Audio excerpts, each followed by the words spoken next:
सभी को नमस्कार। हम नीलेश बाबू। जैसा कि आप जानते हैं, वक्त की पाबंदियों का किस्सा तमाम करता हूँ। आज का दिन आपके नाम करता हूँ। श्रद्धा से भरी महफिल के श्रद्धा से भरी सभी महफिल के सभी श्रोताओं को सर झुका के बारंबार प्रणाम करता हूँ। सर झुका के बारंबार प्रणाम करता हूँ। दोस्तों, हमने एक रोज पोस्ट किया था कि संविदा पे कार्यरत कर्मचारी जन के लिए भी एक वीडियो आप सबके बीच अपने बात के माध्यम से लेकर आ रहा हूँ। तो अब वीडियो मैं लेकर आ गया हूँ। आप सब मेरे इस वीडियो को अंत तक जरूर गौर से सुनिएगा। सबसे बड़ी बात यह है कि वर्तमान में जो संविदा की नौकरी है उससे क्या होने वाला है, जरा गौर करिए। 10,000, 12,000, 15,000 के मानदेय पर आप क्या कर सकते हैं, जरा गौर करिए। इसी के क्रम में जो प्राथमिक विद्यालय में शिक्षा मित्र लोग कार्यरत हैं, जो सेवा दे रहे हैं, उन पर मैं अपनी बात रख रहा हूँ। मेरी बात को गौर से सुनिएगा, दिल को झकझोर जाएगा। मैं अपनी बात शुरू करता हूँ। शिक्षा मित्र जन की नियुक्ति और विकास से कैसे उनकी नियुक्ति हुई और वह इस समय किस जगह पे खड़े हैं, जरा गौर से सुनिएगा। 1999 में कल्याण सिंह जी की सरकार थी, जो 12वीं पास युवाओं को 11 महीने के संविदा पर शिक्षा मित्र के रूप में नियुक्त करने का शासनादेश जारी किए थे। फिर 2001 में ग्रामीण स्कूलों में नियुक्ति हुई, मतलब नियुक्ति शुरू हुई। 1 महीने के प्रशिक्षण के बाद 2250 रुपये मानदेय पर उनको रखा गया। फिर 2010 में मानदेय को बढ़ा करके 3500 कर दिया गया, जब बहन जी की सरकार थी। फिर 2011 में जब बहन जी ने उनकी सरकार थी तो शिक्षा मित्र जन के नियमितीकरण की प्रक्रिया शुरू की कि उन्होंने राष्ट्रीय शिक्षक शिक्षा बोर्ड यानी कि एनसीटीई के नियमों के अनुसार 2 साल का प्रशिक्षण करवाया, जिसमें बीटीसी बोला जाता है, उसको प्रदान करने का प्रस्ताव रखा। फिर उसके बाद क्या होता है, समायोजन। और उसके बाद 2014-2015 में तत्कालीन समाजवादी पार्टी की सरकार ने प्राथमिक विद्यालय में सहायक अध्यापक के रूप में शिक्षा मित्र जन का समायोजन शुरू किया। यह प्रक्रिया पहली बार 2014 और फिर 2015 में हुई। 2015 में सुप्रीम कोर्ट ने बिना टीईटी यानी शिक्षक पात्रता परीक्षा जो शिक्षा मित्र जन पास नहीं थे, उनके समायोजन पर रोक लगा दिया। फिर उसके बाद क्या होता है, 2017 में यही सुप्रीम कोर्ट ने समायोजन को पूरी तरीके से रद्द कर देता है, लेकिन शिक्षा मित्र जन को तत्काल नहीं हटाने का आदेश देता है।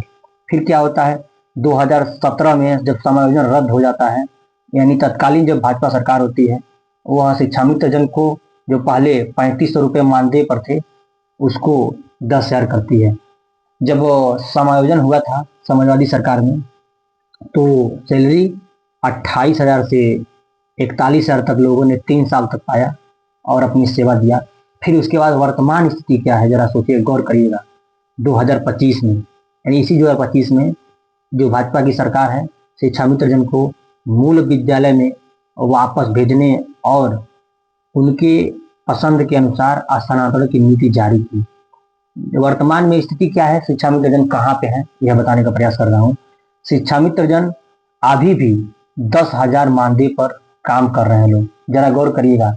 उनके घर भी बेटा बेटी होंगे। 10,000 में क्या होने वाला है।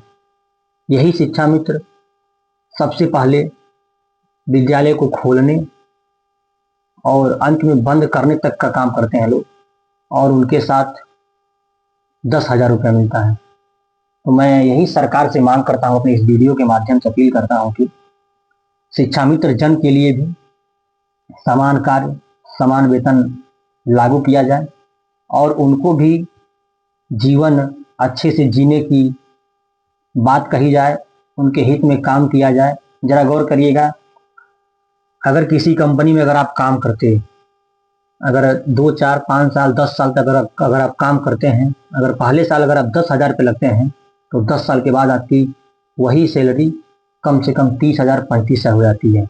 जरा गौर करिएगा, शिक्षा मित्र जन 2250 से शुरू किए, फिर 3500 हुआ, 3500 से बढ़ के 28,500 से लेकर के 41,000 हुआ। फिर उसके बाद समायोजन रद्द होता है और 10,000 मिलता है, और आज भी उस 10,000 में ही वो लोग अपना काम कर रहे हैं। लगभग लगभग कम से कम 8-10 हजार तक शिक्षा मित्र जन अपने आर्थिक स्थिति तंगी के कारण अपने को मौत के घाट उतार लिए हैं। तो मैं यही मांग करता हूं अपने इस वीडियो के माध्यम से, जरा गौर करिएगा मेरी इस बातों पे। मैं भावुक हो सकता था, लेकिन नहीं, हमने इन लोगों की पीड़ा को बहुत दिन से सोच रहा था कि उठाऊंगा, बात रखूंगा। तो गौर करिएगा कि 10,000 में क्या होने वाला है। चाहे अन्य भी जो भी संविदा पे कर्मचारी हैं उन लोगों के लिए भी मैं वीडियो लेकर आऊंगा, लेकिन यह पर्सनल वीडियो मेरे लिए, हम आपके लिए शिक्षा मित्र जन के पीड़ा को बताने का प्रयास किया है। तो आप सबको यह वीडियो कैसा लगा, और मैं पुनः एक बार एक छात्र नेता होने के नाते, युवा होने के नाते, इन लोगों के दुखों को हमें देखा नहीं गया, मैं काफी दिन से देखता था। हजारों हजारों की संख्या में शिक्षा मित्र जन अपने को मौत के घाट उतार लिए हैं। तो सरकार से मैं यही मांग करता हूं कि उनके लिए कुछ अस्थाई समाधान निकाली जाए, जिससे कि वो अभी जी सकें। जरा गौर करिएगा, सन 2000 से भर्ती हुई और आज 2025 है। अगर एक साल में अगर 2 ही हजार मानदेय भी बढ़ता, आज उनकी सैलरी कितनी होती? 50,000 के ऊपर होती। तो कम से कम 50,000 ना करें, लेकिन फिर भी एक समान मानदेय जो है उसको देने का काम करें और नियमित करने का काम करें, जिससे कि शिक्षा मित्र जन के परिवार में भी खुशियां आ सकें। और बहुत से शिक्षा मित्र जन तो ऐसे हैं कि आज अपने रिटायर के कगार पे आ चुके हैं। जरा गौर करिए, उनके बुढ़ापे की लाठी कौन होगा? एक तो 10,000 मानदेय है, वो भी 11 महीना मिलता है।